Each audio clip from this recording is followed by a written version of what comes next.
Hello hi വണക്കം മക്കളെ വണക്കം. അങ്ങനെ ഇന്ന് പുഷ്പ 2 എന്ന സിനിമ കണ്ടു. ആദ്യം വന്നത് ഫയർ ആയിരുന്നെങ്കിൽ ഇപ്പോൾ വന്നത് വൈൽഡ് ഫയർ എന്നാണ് അവർ പറയുന്നത്. എന്തായാലും സുകുമാർ റൈറ്റിങ്സിന് വേണ്ടിയിട്ട് കുറേ നാൾ കഷ്ടപ്പെട്ട് ഒരുപാട് ആൾക്കാരെ കൊണ്ട് എഴുതിപ്പിച്ച് ഗംഭീരമായിട്ടുള്ളൊരു തിരക്കഥ. KGF 2 വിജയം കണ്ടതുകൊണ്ട് തന്നെ അതിനേക്കാൾ മേളിൽ നിൽക്കണം എന്ന് ഉറപ്പിച്ചുകൊണ്ട് ചെയ്ത ഒരു cinema. So Pushpa 2 the rule എന്ന സിനിമയെക്കുറിച്ചാണ് നമ്മൾ സംസാരിക്കുന്നത്. സിനിമയെക്കുറിച്ച് പറയുകയാണെന്നുണ്ടെങ്കിൽ ഫസ്റ്റ് ഓഫ് ഓൾ പുഷ്പ 1 നിങ്ങൾ കണ്ടിട്ടുള്ളവരാണെന്നുണ്ടെങ്കിൽ കഥാപശ്ചാത്തലത്തിന് വലിയ മാറ്റമൊന്നുമില്ല. ഏകദേശം അതേ കഥാപശ്ചാത്തലം. അതിൽ എങ്ങനെ ഒരാൾ ഒരു സിൻഡിക്കേറ്റിൻ്റെ വലിയൊരു മെമ്പറായി മാറുന്നു എന്നുള്ളതാണെന്നുണ്ടെങ്കിൽ ഇതിൽ സിൻഡിക്കേറ്റിൽ ഇരുന്നും കൊണ്ട് അയാൾ അതേ പണികൾ തന്നെ വീണ്ടും ചെയ്യുന്നു, വീണ്ടും ആൾക്കാരെ പേടിപ്പിക്കുന്നു.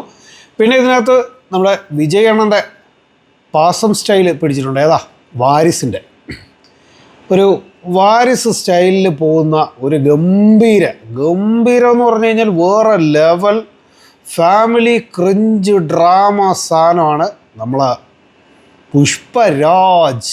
ഇനിയിപ്പോൾ പുഷ്പരാജ് കൂടാതെ വേലായുധരാജ് വരുന്നുണ്ട്. അങ്ങനെ പുഷ്പ 2, 3, 4, 5, 6, 7, 8, 9, 10 എന്ന് പറഞ്ഞിങ്ങനെ പോകും. ഇതിനിടയ്ക്ക് വെച്ച് ചിലപ്പോൾ ഒരു 5 എത്തുമ്പോഴത്തേക്ക് ചിലപ്പോൾ വേലായുധ എന്ന് പറഞ്ഞിട്ട് അതിൻ്റെ സബ് സ്റ്റോറികൾ ഉണ്ടാവാനുള്ള സാധ്യതയും കൂടുതലാണ്. ഇനി തിരക്കഥയെക്കുറിച്ച് പറയുകയാണെന്നുണ്ടെങ്കിൽ പുഷ്പ 1 എഴുതിയ അതേ സ്റ്റൈലിൽ തന്നെ വലിയ വ്യത്യാസങ്ങളൊന്നുമില്ലാതെ 2 എഴുതി വെച്ചിട്ടുണ്ട്. പിന്നെ കുറച്ച് ടെക്നിക്കുകളൊക്കെ പിടിച്ചിട്ടുണ്ട്. മഴ ഇല്ലാത്ത കാലത്ത് പിന്നെ നദികളിലൂടെ വണ്ടി ഓടിക്കാമെന്നും അങ്ങനെയൊക്കെയുള്ള കുറേ പരിപാടികൾ. ഈ കുടുംബ പേരാണ് ഏറ്റവും വലിയൊരു സംഭവം. കുടുംബ പേരില്ലെങ്കിൽ ഒരു മനുഷ്യനല്ല എന്ന് ഊട്ടി ഉറപ്പിക്കുന്ന സമൂഹത്തിനോട് വളരെ വലിയ ഒരു മെസ്സേജ് നൽകുന്ന ഒരു സിനിമ കൂടിയാണ് പുഷ്പ 2. മാത്രമല്ല വീട്ടിൽ ഒരു പെൺകുട്ടി ജനിക്കണമെന്നാണ് എല്ലാവരും ആഗ്രഹിക്കേണ്ടതെന്നാണ് പുഷ്പ നമ്മളോട് പറയുന്നത്. അതിൻ്റെ പ്രധാന കാരണം എന്തെന്ന് വെച്ച് കഴിഞ്ഞാൽ പെൺകുട്ടിയാണെങ്കിൽ വേറൊരു വീട്ടിൽ കെട്ടിച്ചു വിട്ടാലും കുടുംബ പേരില്ലെങ്കിൽ ആ വീട്ടിലെ കുടുംബ പേര് അവൾക്ക് എടുക്കാമല്ലോ എന്ന് പറയുന്ന സൽഗുണ സമ്പന്നനും ദീർഘദർശിയുമാണ് നമ്മുടെ പുഷ്പരാജ്. ആൺകുട്ടികൾ ജനിക്കാൻ പാടില്ല, കാരണം അവർക്ക് കുടുംബ പേരില്ലെങ്കിൽ ജീവിക്കാൻ പറ്റില്ല എന്നുള്ളതാണ് പുഷ്പരാജിൻ്റെ തിയറി. സോ അത്രയും ഗംഭീരമായിട്ടുള്ള തിയറികളെക്കുറിച്ചൊക്കെ സംസാരിക്കുന്ന ഒരു വിശ്വബ്രഹ്മാണ്ഡ സിനിമയാണ് പുഷ്പരാജ്.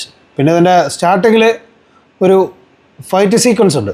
അതിനകത്ത് മാരിയോ എന്ന് പറയുന്നൊരു ഗെയിം ഞാൻ കളിച്ചതുപോലെയാണ് എനിക്ക് വീണ്ടും ഓർമ്മ വന്നത്.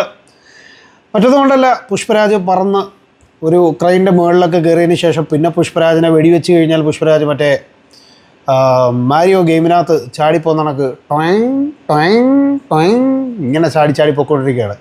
വല്ലാത്തൊരു മനുഷ്യൻ. പിന്നെ അടച്ചിട്ട കണ്ടെയ്നറിലിരുന്ന് ജപ്പാനീസ് പഠിച്ച് പുറത്തിറങ്ങിയെന്നുടനെ ഫ്ലുവൻ്റായിട്ട് ജപ്പാനീസ് സംസാരിക്കാൻ കഴിവുള്ള വ്യക്തിയാണ് നമ്മുടെ പുഷ്പരാജ്. അപ്പോൾ പുഷ്പരാജിനെ പ്രകീർത്തിക്കുന്ന ഈ സംഭവങ്ങൾ കഴിഞ്ഞ് കഴിഞ്ഞാൽ ശ്രീവള്ളിയെ പ്രകീർത്തിക്കണം. ശ്രീവള്ളിക്ക് കുടുംബപ്പേരിൻ്റെ മാഹാത്മ്യത്തെക്കുറിച്ചും കുടുംബപ്പേരിൻ്റെ വാല്യൂവിനെക്കുറിച്ചും ഒക്കെ വളരെ കൃത്യമായ ധാരണയുണ്ട്. പുള്ളിക്കാരി എല്ലാത്തിനെക്കുറിച്ചും വളരെ വിശദമായിട്ടെടുക്കുന്ന ഒരു ഇൻ്റർവെൽ സീക്വൻസ് ഉണ്ട്. പുള്ളിക്കാരിയുടെ പ്രത്യേകപരമായിട്ടുള്ളൊരു ക്ലാസ്, അതിനുശേഷം കുടുംബ പുരാണം, പിന്നീട് അങ്ങോട്ട് നോക്കുകയാണെന്നുണ്ടെങ്കിൽ പൂർണ്ണമായിട്ടും സിനിമ അമ്മയ ദേവി എന്നുള്ളൊരു പേരിൽ പ്രസൻറ്റ് ചെയ്യുന്നതായിരിക്കും കുറച്ചുകൂടെ നല്ലത്. അതല്ലെന്നുണ്ടെങ്കിൽ ദേവി മഹാത്മ്യം എന്നോ അത്തരത്തിലൊരു പേര് കൊടുക്കുമ്പോൾ കുറച്ചുകൂടെ ബെറ്ററായിട്ട് വരും. ഇവിടെ പുഷ്പരാജിനെ ഇൻ്റർവെല്ലിന് ശേഷം കണ്ടിട്ടില്ല. കാരണം ഇൻ്റർവെല്ലിന് ശേഷം മൊത്തം ദേവി മഹാത്മ്യമായിരുന്നു, കുടുംബ പുരാണമായിരുന്നു. അതുകൊണ്ട് തന്നെ സിനിമ വേറൊരു തലത്തിലേക്ക് മാറുകയാണ്. ഒരു മൾട്ടിവേഴ്സ് ഡയമെൻഷനിലൂടെ കടന്നു പോകുന്ന പുഷ്പരാജ് ഒടുവിലേക്ക് എത്തി നിൽക്കുമ്പോൾ വാരിസിൽ വന്ന് നിൽക്കുന്നത് പ്രേക്ഷകരെ എന്തുകൊണ്ടും തൃപ്തിപ്പെടുത്തും എന്ന് ഞാൻ മനസ്സിലാക്കുന്നു. ഇനി പെർഫോമൻസുകളിലേക്ക് വരികയാണെന്നുണ്ടെങ്കിൽ പുഷ്പരാജ് എന്ന കഥാപാത്രത്തെ അല്ലു അർജുൻ അത്യാവശ്യം നന്നായിട്ട് അഭിനയിച്ച് ബലിപ്പിച്ചിട്ടുണ്ട്. ശ്രീവള്ളിയായിട്ട് നമ്മുടെ രശ്മിക മന്ദാന തകർത്ത് ആടിയിട്ടുണ്ട്. ഒരു അമ്പലത്തിൽ വെച്ചിട്ടുള്ളൊരു സീക്വൻസ് ഒക്കെ ഉണ്ട്. അസാധ്യ പെർഫോമൻസ് ആയിരുന്നു, കരയിപ്പിച്ച് കളഞ്ഞു. പിന്നെ എനിക്ക് അതിനകത്തൊരു നല്ലൊരു കാര്യം തോന്നിയെന്ന് പറഞ്ഞു കഴിഞ്ഞാൽ കുറേ ക്രിഞ്ചുകൾ ചിലയിടങ്ങളിൽ ഫീൽ ചെയ്യാത്ത രീതിയിൽ കാര്യങ്ങൾ മുന്നോട്ട് പോയി. അതൊരു നല്ല കാര്യമായിട്ട് ഫീൽ ചെയ്തു, കുഴപ്പമില്ല. പിന്നെ നോക്കുകയാണെന്നുണ്ടെങ്കിൽ അമ്മ പാസമല്ല, പകരം കുടുംബപ്പേര് പാസമാണ് ഇത്തവണ ഉപയോഗിച്ചിരിക്കുന്നത്. ആ കാര്യത്തിൽ സുകുമാർ കൈയടികൾ അർഹിക്കുന്നു. പിന്നെ ഷിഖാവത്തായിട്ട് എത്തിയിരിക്കുന്നത് നമ്മുടെ ഫഹദ് ഫാസിൽ ഈ സിനിമയിൽ അഴിഞ്ഞാടുമെന്നാണ് പറഞ്ഞിരുന്നത്. പക്ഷേ പാവാടയുടെ വള്ളി അഴിച്ചു വിട്ടതുപോലെ ഷിഖാവത്ത് എങ്ങോട്ടോ പോയി.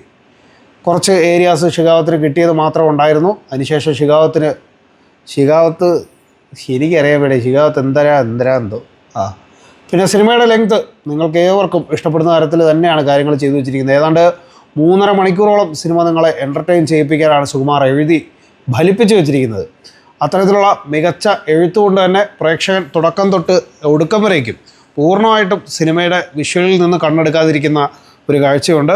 ഫൈറ്റ് സീക്വൻസുകൾ അസാധ്യമെന്ന് തന്നെ പറയേണ്ടിയിരിക്കുന്നു. തുടക്കത്തെ മാരിയോ ഫൈറ്റ് മുതൽ പിന്നീട് അങ്ങോട്ട് പോകുന്ന ഓരോ ഫൈറ്റുകളും.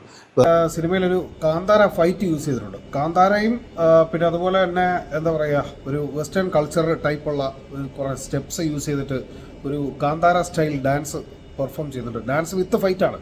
അപ്പോൾ ഇത്രയും മിക്സിങ് കൂടെ അതിനകത്ത് കൊണ്ടുവരുമ്പോഴത്തേക്ക് വളരെ അപ്രതീക്ഷിതമായിട്ടുള്ളൊരു സംഭവമായിട്ടാണ് എനിക്ക് ഫീൽ ചെയ്തത്. കാരണം എന്ന് വെച്ച് കഴിഞ്ഞാൽ കാന്താരയിലെ സാധനം അതുപോലെ തന്നെ എടുത്ത് വെച്ചിട്ട് പെർഫോം ചെയ്യാൻ നോക്കിയിട്ടുണ്ട്. അപ്പോഴാണ് എനിക്കൊരു കാര്യം ഓർമ്മ വന്നത്, ഈ ആട് മുക്കുന്ന കണ്ടു കഴിഞ്ഞ് അണ്ണാൻ മുക്കിക്കഴിഞ്ഞാൽ നടക്കൂലാന്ന്. അത് വളരെ ക്ലിയർ ആയിട്ട് നിങ്ങൾ ആ സീൻസ് ഒന്ന് ശ്രദ്ധിച്ച് നോക്കിയാൽ മനസ്സിലാക്കാൻ പറ്റും. അതുപോലെ തന്നെ അവിടെ തന്നെ കുറച്ച് വെസ്റ്റേൺ, അത് അല്ലുവിന് മാത്രം പറ്റുന്ന കുറേ ഡാൻസ് സ്റ്റെപ്പുകൾ അത് പുള്ളിക്കാരൻ അടിപൊളിയായിട്ട് ചെയ്യാറുണ്ട്. ആ സാധനങ്ങൾ ഇവിടെ അതിൻ്റെ കൂടെ മിക്സ് ചെയ്തും കൊണ്ട് ഫൈറ്റും കൂടെ സെറ്റ് ചെയ്ത് കൊണ്ടുപോകുമ്പോഴത്തേക്ക് ടോട്ടലി അതൊരു ഗംഭീര അരോചകമായിട്ടുള്ള ഒരു സിസ്റ്റമായിട്ടാണ് എനിക്ക് ഫീൽ ചെയ്തത്. കാരണം അത്രയും മനോഹരമായിട്ട് വിഷ്വൽ ചെയ്ത് വെച്ചിട്ടുണ്ട്, അത്രയും ഊളത്തരമായിട്ട് അത് കാണിച്ചിട്ടുണ്ട്. തൊട്ടടുത്ത സീനിൽ തന്നെ ഈ പിന്നെ അതിനകത്ത് കനലിനകത്തൊക്കെ ചവിട്ടിയിട്ട് കുറേ സാധനങ്ങളൊക്കെ കാണിക്കുന്നുണ്ട്. അത് കഴിഞ്ഞ് നോക്കുമ്പോഴത്തേക്ക് ആ കണ്ടിന്യൂറ്റി ഒന്ന് ആലോചിച്ചെങ്കിൽ അത് മാറിപ്പോയനെ എന്ന് ചിന്തിക്കാൻ പറ്റുന്ന കുറേ കാര്യങ്ങളുണ്ട്. അതുപോലും ഇല്ലാത്ത രീതിയിൽ ഭയങ്കര ഒരു സെൻസിബിൾ ഇല്ലാത്ത രീതിയിൽ കുറേ കാര്യങ്ങളെ ഈ സിനിമയിൽ കൈകാര്യം ചെയ്തിട്ടുണ്ട്. ഫസ്റ്റ് ഓഫ് ഓൾ ഈ സിനിമയുടെ ലെങ്ത് തന്നെയാണ് അതിനേക്കാളും ഏറ്റവും വലിയ വിഷയമായിട്ട് എനിക്ക് ഫീൽ ചെയ്തത്. കാരണം ഓഡിയൻസിനെ വന്നിരുത്തുമ്പോൾ ഒന്നുകിൽ എൻഗേജ് ചെയ്യിപ്പിക്കാനുള്ള കാര്യങ്ങളാണ്, അല്ലെങ്കിൽ എല്ലാ ഓഡിയൻസും ഒരുപോലെയാണെന്ന് ജനറലൈസ് ചെയ്യുന്ന സുകുമാർ റൈറ്റിങ്സ് ഇനി ഉണ്ടാവില്ലേ എന്നുള്ളൊരു പ്രാർത്ഥന കൂടെ ഉണ്ട്. കാരണം എന്ന് വെച്ച് കഴിഞ്ഞാൽ അത് ഓഡിയൻസിനെ ജനറലൈസ് ചെയ്ത് ഒരുമാതിരി ഒരു മണ്ടന്മാരാക്കുന്നൊരു പരിപാടിയായിട്ടാണ് എനിക്ക് ഫീൽ ചെയ്തത്. കാരണം 3.5 മണിക്കൂർ ഞങ്ങൾ എന്ത് പൊട്ടത്തരം കാണിച്ചു കഴിഞ്ഞാലും അത് നിങ്ങൾ കണ്ടുകൊണ്ടിരിക്കണം എന്ന് പറഞ്ഞിട്ട് ഈ 3 കൊണ്ടുവയ്ക്കുന്നൊരു പരിപാടി കൂടെ ഉണ്ട്. ശുഭം വേറെ തലത്തിലേക്കാണ് കാര്യങ്ങൾ കൊണ്ടെത്തിക്കുന്നത്. അതുകൊണ്ട് തന്നെ തീർച്ചയായിട്ടും നിങ്ങൾ തിയേറ്ററിൽ ഈ സിനിമ കാണുകയാണെന്നുണ്ടെങ്കിൽ ഒരു 2 മണിക്കൂർ കൃത്യമായിട്ട് ഇറങ്ങാനും മെയിൻ പോർഷൻസ് ഉണർന്നിരുന്ന് ശ്രദ്ധിച്ച് കാണാനും സാധിച്ചു കഴിഞ്ഞാൽ നിങ്ങൾക്ക് ടോട്ടലി ഒരു 3.5 മണിക്കൂർ ഗംഭീരമായിട്ടുള്ളൊരു അനുഭവമായിരിക്കും പുഷ്പ 2 എന്ന് പറയുന്നത്. കഴിഞ്ഞ അവിടെ നമ്മുടെ സാമന്തേനെ ഇറക്കിയിട്ട് ഊവാണ്ട വാവ എന്ന പാട്ട്, അത് ഗംഭീര സാധനമായിരുന്നു. പക്ഷേ ഇത്തവണ കിസ്ക് പാട്ടായിട്ടാണ് എത്തിയിരിക്കുന്നത്. കിസ്ക് പാട്ട് വന്നപ്പോൾ ശ്രീലീലയാണ് അഭിനയിച്ചിരിക്കുന്നത്. പുള്ളിക്കാരിക്ക് പെർഫോം ചെയ്യാനായിട്ട് ആ ഡാൻസ് ഐറ്റംസ് അല്ലാതെ പ്രത്യേകിച്ചൊന്നുമില്ല. ആ പാട്ട് എന്തിനു വേണ്ടിയിട്ടാണ് ചെയ്തു വെച്ചതെന്നും ഒരു ഐഡിയ ഇല്ല. പിന്നെ എവിടെ നോക്കിയാലും കുറേ പാട്ടുകൾ കണ്ടിന്യൂസ് ആയിട്ട് അടുപ്പിച്ച് വെച്ചിരിക്കുന്ന സുകുമാർ ബ്രില്യൻസ്. അതുകൊണ്ട് തന്നെ പ്രേക്ഷകർ സ്വന്തമായിട്ട് ഒരു കുഴിവെട്ടി അതിലേക്ക് ഇറങ്ങി മേളിൽ നിന്ന് മണ്ണ് വാരിയിട്ട് സ്വന്തമായിട്ട് ചാവുന്നതായിരിക്കും ഏറ്റവും ബെറ്ററായിട്ട് എനിക്ക് തോന്നിയിരിക്കുന്നത്. ഇതൊരു നെഗറ്റീവ് റിവ്യൂ അല്ല. തീർച്ചയായിട്ടും പ്രേക്ഷകൻ്റെ ഒരു ദർശനത്തെയും പ്രേക്ഷകൻ്റെ ഒരു കാഴ്ചപ്പാടിനെയൊക്കെ കൃത്യമായിട്ട് മനസ്സിലാക്കാൻ വേണ്ടിയിട്ടാണ് ഇത്രയും കാര്യങ്ങൾ പറഞ്ഞിരിക്കുന്നത്. എനിവേ കൂടുതലൊന്നും പറയുന്നില്ല. ഈ സിനിമയ്ക്ക് ഇൻഷോർട്ട് മുല്ല കൊടുക്കുന്ന റേറ്റിംഗ് 2.5 ഔട്ട് ഓഫ് 5. കൂടുതലൊന്നും പറയില്ല. അഭിപ്രായങ്ങൾ വ്യക്തിപരമാണ്. സിനിമ തിയേറ്ററിൽ തന്നെ കണ്ട് വിലയിരുത്തുക. അപ്പോൾ പുതിയ വീഡിയോസ് റിവ്യൂസ് പ്രോസസ്സിംഗ് ഒക്കെ ഞാൻ വീണ്ടും വരുന്നതായിരിക്കും. അതുവരേക്കും